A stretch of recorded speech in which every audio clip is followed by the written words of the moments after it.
Hello students of class 10. In the last video I've discussed about the work of the wind, the erosional features. Now in this video I'm going to discuss about the depositional features of the features that are produced by due to the work of the wind.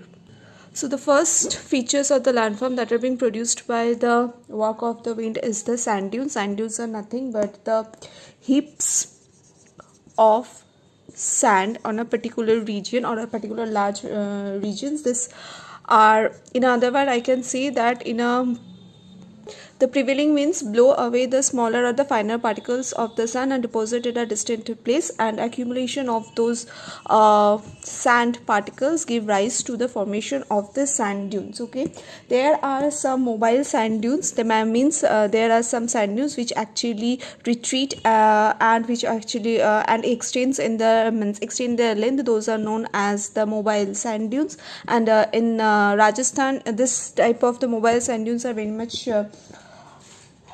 found in our Rajasthan, known as the Dhriyans. So next feature under the sand dunes is a barkhan. So what is a barkhan?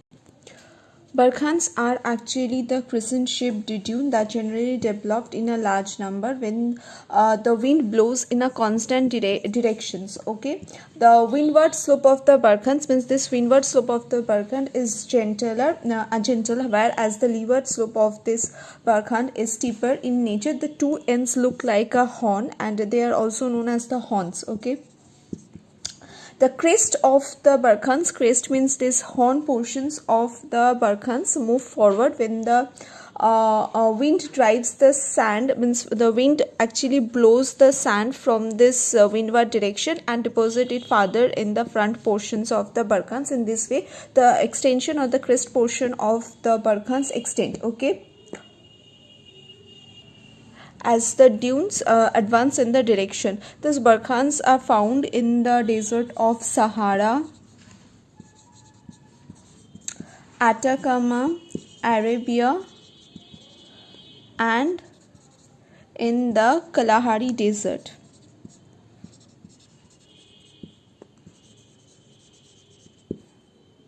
The next type of the sand dunes is a shift dune. So what are these shift dunes? These are actually longitudinal dunes which are long and narrow ridges lying parallel to the directions of the prevailing wind. This shift dunes rise and falls in alternate ridge and shadow manner in regular succession, and they actually means the word shift is derived from an Arabic word shape, which actually means sword, because the shape of this sand dunes resembles or looks like more or less a sword. That's why it is being named as the shift dunes. They mostly found in the interior parts of the desert where there are strong and steady winds prevails. Examples are Sahara Desert, Iran, Saudi Arabia, Thar of our India.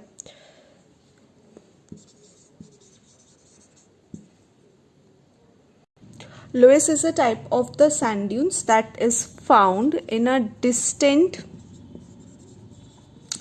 areas surrounding the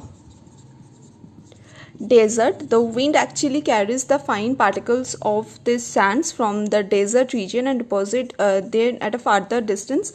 So specifically, sometimes these types of sand dunes are being deposited by the sides of the river or in the river valleys, and they form a plain we called as the Loess plain. Example of this Loess plain is in the Wangho Valley.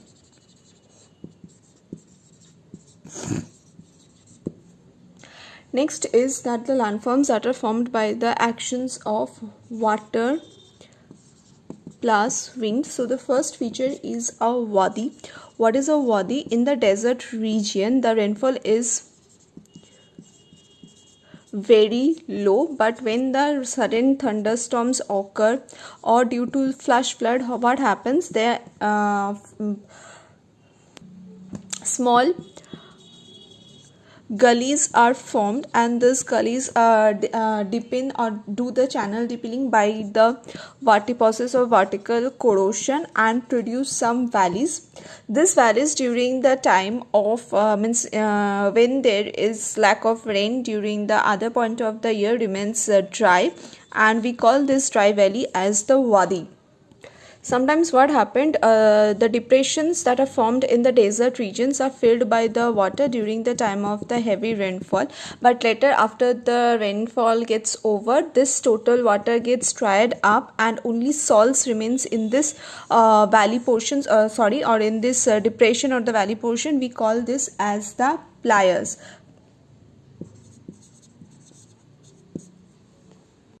So these depressions are of two types, or two features are present within these depressions. One is a bajada. So what is this bajada?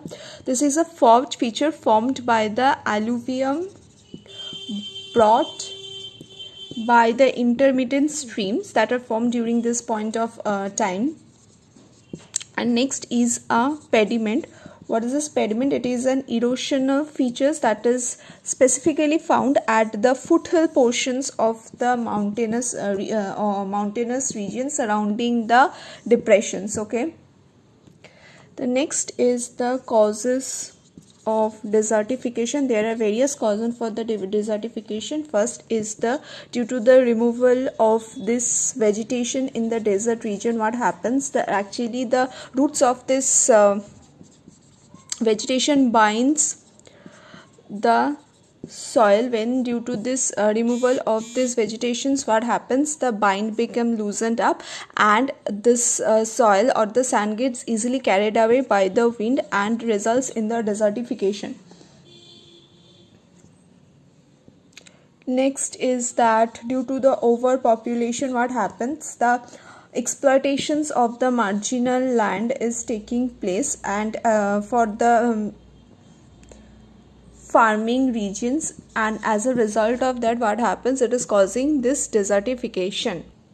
So there are some measures also how to control the desertification. First is by stopping this deforestation. Next, by to grow seedlings and transfer those seedlings to these areas of these deforested regions. And